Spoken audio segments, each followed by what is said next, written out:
ETF index mutual funds నేర్చుకుని stock మార్కెట్లో రాణించాలనుకుంటున్నారా? వెంటనే ఈ నెంబర్కి కాల్ చేయండి. హలో అండి, రామ్ గారు నమస్తే. నమస్తే అండి. యా సో రీసెంట్ ఎపిసోడ్స్లో మనం ఒకసారి డిస్కస్ చేసాం. అంటే వై అంటే యంగర్ జనరేషన్ వాళ్ళు అంటే ఏజ్ తక్కువ ఉన్న అబ్బాయిలు ఓల్డర్ ఉమెన్స్ని ఎందుకు అట్రాక్ట్ అవుతున్నారు అనే దానిపైన మనం ఒక టాపిక్ చేసాం ఆల్రెడీ.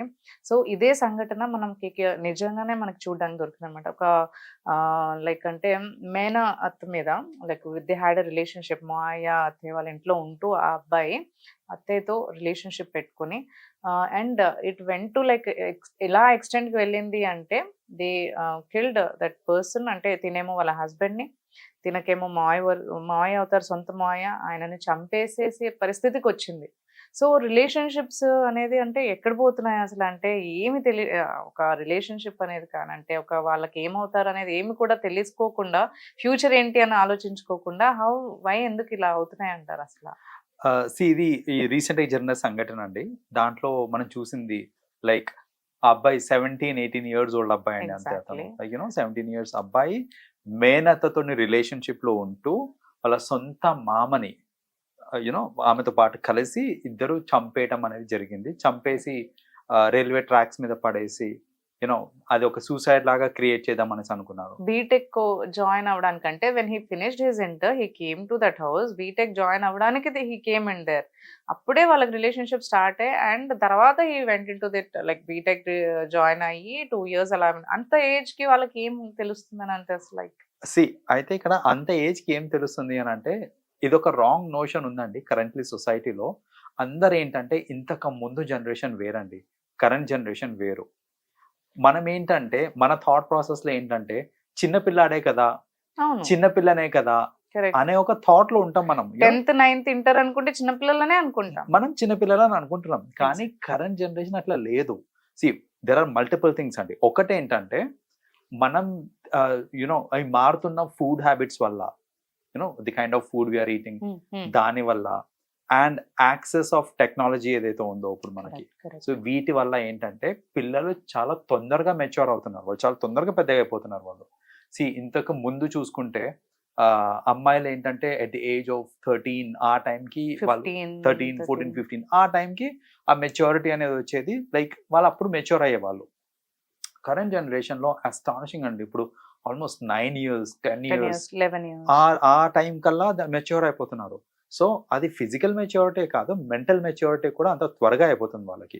సో ఆల్సో అబౌట్ ఈ సెక్షువల్ దీని గురించి నాలెడ్జ్ కానివ్వండి, ఇవన్నీ కూడా వాళ్ళకి బికాస్ ఆఫ్ టెక్నాలజీ తొందరగా తెలిసిపోతుంది వాళ్ళకి, రైట్? సో ఇప్పుడు ఏమవుతుందనంటే ఇంతకు ముందులాగా కాకుండా ఈ తొందరగా పెద్దవాళ్ళు అయిపోవడం వాళ్ళ మెంటల్ మెచ్యూరిటీ, ఫిజికల్ మెచ్యూరిటీ కూడా అయిపోవడము, దీనివల్ల ఏంటంటే at a very young age వాళ్ళు ఇలాంటి వాటికి బాగా అట్రాక్ట్ అయిపోతూ ఉంటారు. సో మనము జాగ్రత్తగా ఉండడం చాలా ఇంపార్టెంట్. మనము అనేసరికి ఇక్కడ స్పెసిఫికలీ పేరెంట్స్ చాలా జాగ్రత్తగా ఉండాలండి. సో ఇప్పుడు ఏమవుతుందంటే పేరెంట్స్ నేను చూస్తూ ఉంటాను, ఈ ఇన్సిడెంట్నే ఒక ఎగ్జాంపుల్ కింద తీసుకోవచ్చు మనము. అతనేంటి చిన్నపిల్లడే కదా ఉండని ఇంట్లో అని ఉండనిచ్చాడు వాడు. కానీ అక్కడ ఏమైంది అని అంటే ఆ అబ్బాయితోటి అంటే మేనల్లుడు వరుస అలాంటి అబ్బాయితోటి ఆమె రిలేషన్షిప్ పెట్టుకొని బేసిక్ గా ఏంటంటే ఇంకా థింక్ కదా అసలు. అయితే అంటే తను చిన్నపిల్లడని చూడకుండా అంతగా మీరు అన్నారు ఇతని కంటే ఓకే ఏజ్ పరంగా ఏదో పిల్లడని వాళ్ళకి తెలియకపోయి ఉండొచ్చు, మరి తిన మెచ్యూరే అయి ఉండొచ్చు కదా, అబౌవ్ 30 ఉంటారేమో. డెఫినెట్ గా అబౌవ్ 30 ఉంటారు. కాకపోతే ఇక్కడ ఏంటంటే ఇప్పుడు యాక్సెసిబిలిటీ చూసుకుంటే ఇప్పుడు చూడండి చాలా మంది జనాలు అది కొత్తదనం కోరుకోవడానికో, సో వాట్ ఎవర్ రీజన్స్, ఇప్పుడు ఆమెకి పెళ్ళైన తీరు చూసుంటే గనక ఆమెకి ఏంటంటే తను ఇష్టపడి చేసుకున్న పెళ్లి కాదు అది. పెళ్ళైన తీరు చూసుకుని ఉంటే గనక అతను ఏంటంటే కట్నం ఏమి లేకుండా అమ్మాయి బాగుంది కదా అని కట్నం ఏమి లేకుండా చేసుకున్నారు.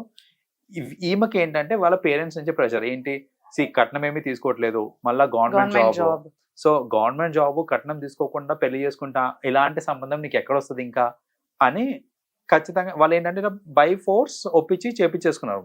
సో ఇప్పుడు ఏంటంటే ఇష్టపడి చేసుకోవడం వేరు, పెళ్లి ఏదో ఇంకా వచ్చింది కదా సంబంధము చేసేసుకుంటే అయిపోతుంది కదా అనే మోడ్ లో పెళ్లి చేసుకోవడం అనేది వేరు. ఈమెకు జరిగింది అదే. సో ఇద్దరు పిల్లలు కూడా ఉన్నారు. ఆఫ్ కోర్స్ ఇద్దరు పిల్లలు కూడా ఉన్నారు. సో ఇప్పుడు ఏమైందంటే ఆమెకి తొందరగా పెళ్ళైపోయి ఆమె ఇప్పుడు కాలేజ్కి వెళ్ళి ఎక్స్ప్లోర్ చేసి ఆప్షన్స్ ఎక్స్ప్లోర్ చేయడం అంతా కాలేదు అక్కడ ఆమెకి. ఎగ్జాక్ట్లీ. తొందరగా పెళ్ళి అయిపోయింది ఆమెకి, తొందరగా పిల్లలు పుట్టేశారు. ఈ క్రమంలో ఏంటంటే పిల్లలు పుట్టేసిన తర్వాత ఆమె ఏంటి ఇంట్లోనే she was confine to home, ఇంట్లోనే వండుకుంటూ బీఈడి కూడా చేశారు తను. చేస్తున్నారు. సో ఇంట్లో వండుకుంటూ బీఈడి ఇప్పుడు బయట ఆప్షన్స్ ఏమీ లేకుండా సడన్ గా ఒక ఏజ్ లో ఉన్న అబ్బాయి, వరుస ఏదైనా కానివ్వండి, ఏజ్ లో ఉన్న అబ్బాయి ఇంట్లో తిరుగుతున్నాడు. సో ఆబ్వియస్లీ ఏంటంటే ఆ అట్రాక్షన్ అనేది క్రియేట్ అయ్యేదానికి స్కోప్ ఉంది అక్కడ. సో అలా అట్రాక్షన్ ఆమె సైడ్ నుంచి చూసుకుంటే ఎందుకు ఆలోచించలేదు అని అంటే పెద్దగా ఆమెకి ఎక్స్పోజర్ లేదు, సడన్ గా ఒక ఎక్స్పోజర్ వచ్చేసరికి ఇంక ఇదే ఆప్షన్ కింద తీసేసుకుందాం. సో అలా ఏంటంటే వాళ్ళ రిలేషన్షిప్ అనేది ఆల్మోస్ట్ 2 years 2 వరకు years. సాధించారు వాళ్ళు ఇట్లా ఆ రిలేషన్షిప్ ని. సో మనం చూస్తే అంటే కరెంట్ టైమ్స్ లో చూసుకుంటే పేరెంట్స్ తీసుకోవాల్సిన జాగ్రత్తలు ఏంటంటే ఇలా ఎవరినన్నా బంధువుల్ని ఇంట్లో పెట్టుకుంటున్నారు అని అంటే వాళ్ళను మీ దృష్టిలో వాళ్ళు చిన్నపిల్లలు అయి ఉండొచ్చు, కానీ నిజంగా అసలు వాళ్ళ ఏజ్ ఏంటి, ఈజ్ ఇట్ ఓకే అలా ఎవరినైనా తెచ్చి పెట్టుకోవడం ఓకేనా కాదా? నేను అందరినీ డౌట్ పడమని అనట్లేదు, తెచ్చి పెట్టుకోవడంలో తప్పు అని కూడా అనట్లేదు నేను, కానీ ఎంతో కొంత నిఘా ఉండడం అనేది చాలా ఇంపార్టెంట్. చాలా సార్లు చూస్తుంటాం, అంటే వైఫ్ ఎప్పుడైనా ప్రెగ్నెంట్ ఉంటే వాళ్ళ సిస్టర్స్ ని తెచ్చి పెట్టుకుంటూ ఉంటారు, చిన్న పిల్లల్ని కూడా. అవును, ఇంట్లో అవును. కొంచెం హెల్ప్ ఉంటుంది అని చెప్పి. ఇప్పుడు నా ఫ్రెండ్స్ ని కొంతమంది చూసాను, ఇప్పుడు అలా తెచ్చుకోవడానికి కూడా వాళ్ళు భయపడుతున్నారు ఎగ్జాక్ట్లీ ఈ జరుగుతున్న సిచ్యువేషన్స్ చూసి. అవును. ఇప్పుడు ఎందుకంటే ఇప్పుడు అలా సిస్టర్స్ తెచ్చుకుంటే మళ్ళా వాళ్ళిద్దరికి ఏదైనా రిలేషన్ వస్తుందేమో అనేసి, Yes. వాళ్ళ సిస్టర్ కి ఇంకా హస్బెండ్ కి ఏదైనా రిలేషన్ ఉంటుందేమో అనేసి ఇలాంటివి అవుతూ ఉంటాయి.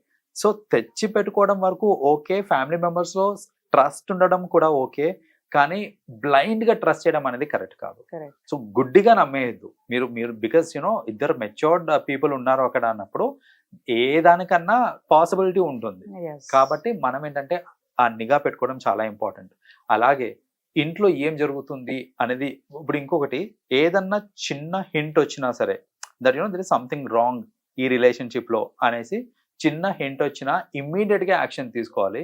యాక్షన్ ఇమ్మీడియట్ గా తీసుకోకుండా దాన్ని డిలే చేసినా, లేకపోతే క్షమించేసి, లేకపోతే పోస్ట్పోన్ చేసినా కూడా ఏమవుతుందంటే ఇలాంటి రిలేషన్షిప్స్ ఇంకా బలపడతా ఉంటాయి మనకి. Correct. సో ఈ కేసులో చూసుకుంటే కూడా బేసిక్ గా ఏంటంటే ఆయనకి తెలిసిన డౌట్ వచ్చినప్పుడు, ఇనీషియల్ గా డౌట్ వచ్చినప్పుడే నువ్వు ఇక్కడ అవసరం లేదు, నువ్వు వెళ్ళి హాస్టల్లో ఉండు అనేసి చెప్పిన తర్వాత ఈ విషయం ఇమ్మీడియట్ గా వాళ్ళ వాళ్ళ parents పేరెంట్స్ కి చెప్పలేదు.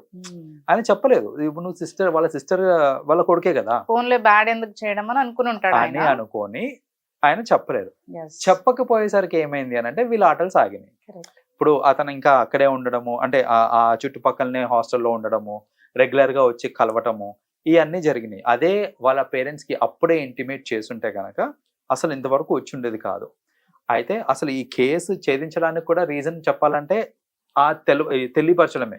ఎందుకంటే ఆఫ్టర్ దాట్ ఇంకోసారి పట్టుబడ్డప్పుడు వాళ్ళ అక్కకి చెప్పుకున్నాడు ఇతను, లైక్ Correct. ఇలా అవుతుంది అనేసి చెప్పుకున్నారు కాబట్టి ఈయన చనిపోయినాక పోలీసులకి ఆమెనే చెప్పింది, నాకు వీళ్ళ మీద డౌట్ ఉంది అనేసి. సో అప్పుడు పోలీసులు ఆరా తీస్తే తెలిసిన విషయం ఏంటంటే వీళ్ళు చేసిన ఇది అనేసి. సో వీళ్ళు కూడా చూడండి, ఇలాంటి రిలేషన్షిప్స్ కి యాక్చువల్ గా ఫ్యూచర్ ఉండదు. కరెక్ట్. సో ఎవరన్నా తెలుసుకోవాల్సింది అదే, ఇప్పుడు మీరు చేసే ఇలాంటి రిలేషన్షిప్ పెట్టుకుంటున్నారు అని అంటే వాటికి ఫ్యూచర్ ఉండదు. యా, దానికోసం they are going went to that extent. ఒక ఆయన్నే చంపేసి ఇతనికి ఎంత ఫ్యూచర్ ఉంది అసలు? Bright just BTech student, second year చదువుతున్నాడు. అవును, ఈమెకు పిల్లలు ఉన్నారు, ఇతన డిఫరెంట్ ఫ్యూచర్ ఉంది, ఈ అబ్బాయికి డిఫరెంట్ ఫ్యూచర్ ఉంది. బట్ యా, మీరు అన్నట్టు కొన్ని రిలేషన్షిప్స్ మనం మాట్లాడుకున్నాం, అక్కడి వరకు ఉండి వాళ్ళు అప్పటి వరకు దే ఫైండ్ ద రిలేషన్షిప్ అంతవరకు అంటే ఓకే. బట్ ఇంత ఎక్స్టెంట్ కి వెళ్ళి ఒక పర్సన్ ని చంపేసి అంత ఎక్స్టెంట్ కి వెళ్ళారు అంటే what made them to do that అంటారు అసలు? జనరల్ గా ఏంటంటే ఇలాంటి వాళ్ళు ప్రెసెంట్ గురించి ఆలోచిస్తారే తప్ప ఫ్యూచర్ గురించి ఆలోచించరు. సో ప్రెసెంట్లీ నాకు వచ్చే ఫన్, నాకు వచ్చే ఎంటర్టైన్మెంట్ దూరం అవుతుందే అనే ఆలోచనలోనే ఉన్నారే తప్ప నేను దీని వల్ల ఫ్యూచర్ లో ఏమన్నా సఫర్ అవుతానా ఇవన్నీ ఆలోచించరు జనరల్ గా. ఇప్పుడు చూడండి, ఈ కేసులో కూడా చూసుకుంటే బ్రెడ్ అన్నారు, అతను ఒక్కడే పనిచేస్తున్నాడు ఇంట్లో, సంపాదించే భర్తని చంపేస్తే నా పిల్లలకి ఫ్యూచర్ ఏంటి అని ఆమె ఆలోచించలేదు. సెకండ్ ఇయర్ బీటెక్, నేను ఫ్యూచర్ లో బాగా చదువుకుంటే నాకు మంచి కెరీర్ ఉంటది, నా ఏజ్ కి తగ్గ వైఫ్ ఉంటుంది నాకు, తిను కాకపోతే ఇంకా ఎంతో మంది గర్ల్స్ ఉంటారు. Actually right. ఇవన్నీ ఆలోచించాలి. ఇవన్నీ ఆలోచించకుండా ఇలాంటి నేను చెప్పినట్టు ఇలాంటి వాటికి ఎలాగో ఫ్యూచర్ ఉండదు. ఇప్పుడు చూడండి, సపోజ్ పట్టుబడలేదు అనుకోండి, ఎంత వరకు అవుతుంది ఇదంతా సాగదు. మహా అంటే మహా 1 అంటే year ఇంకో prolong 1-2 years చేస్తారేమో prolong అవుతుందేమో అంతే. ఆ తర్వాత వీడికి ఉద్యోగం వచ్చో లేకపోతే పెళ్ళయ్యో ఏదో ఒకటి మొత్తానికి ఎక్కడో చోట బ్రేక్ పడుతుంది. అండ్ ఆ 1-2 years మీరు అన్నట్టు ఎర్న్ చేసే హస్బెండ్ లేనప్పుడు తనకు ఎర్నింగ్స్ ఎక్కడ, ఆ పిల్లల్ని చూసుకునే వాళ్ళు ఎవరు, ఆ మాత్రం కూడా ఆలోచించకుండా when they are stepping into అంటే ఎక్కడ లోపం అవుతోంది అనేది అసలు అర్థం అంత ఆలోచన శక్తి ఉంటే అసలు ఇక్కడ దాకా రాదండి. జనాలు ఏంటంటే ఆ టెంపరరీ బెనిఫిట్స్ కోసం కానివ్వండి, టెంపరరీ హ్యాపీనెస్ కోసము ఈ పర్మనెంట్ డ్యామేజ్ చేసుకుంటారు చూడండి. That is the most foolish thing. So మీరు ఎప్పుడైనా రియలైజ్ అంటారు అంతా చేయి జారిపోయినాక ఇప్పుడు చూడండి, ఇప్పుడు ఏంటి వాళ్ళకి, పోనీ వాళ్ళు ఇద్దరు కలిసి ఉంటున్నారా? కలిసి ఉండట్లేదు, జైల్లో ఉంటున్నారు ఇద్దరు. ఎవరికి వాళ్ళు జైల్లో ఉంటున్నారు, ఆ పిల్లలు అనాథ అయిపోయారు, అదని చనిపోయారు. ఎంత మందికి జరిగిన నష్టం ఇది. సో ఒక ఇద్దరు కలిసి ఉందాం అనుకునే క్రమంలో ఎంత మందికి అసలు నష్టం జరిగింది. సో ఇలాంటి ఆలోచించకుండా వీళ్ళు ఇప్పుడు రియలైజ్ అయి ఉండొచ్చు నాకు తెలిసి. శిక్ష పడ్డాక రియలైజ్ అవుతారు వాళ్ళు. సో అందుకనే ఇలాంటి రిలేషన్షిప్స్ ఎవరైనా ఉన్నా అది టెంపరరీ అని గ్రహించి అది అక్కడికి వదిలేసి ఏది ఇంపార్టెంట్ లైఫ్ లో అనేది తెలుసుకుంటే లైఫ్ లో హ్యాపీగా ఉంటారు. కొంచెం ఆలోచనతో పనిచేయాలి అసలు యాక్చువల్లీ, రైట్? మీరు అన్నట్టు that's ఇప్పుడు ఆ పిల్లలు అనాథలు అయిపోయారా, ఆయన లేడు, ఎర్న్ చేసి అతన్ని చంపేశారు, వీళ్ళు జైల్లోకి వెళ్ళారు, అనవసరంగా పిల్లలు అనాథలు అయిపోయారు. Absolutely. Right. Yeah. Thank you so much Ram గారు. You're welcome.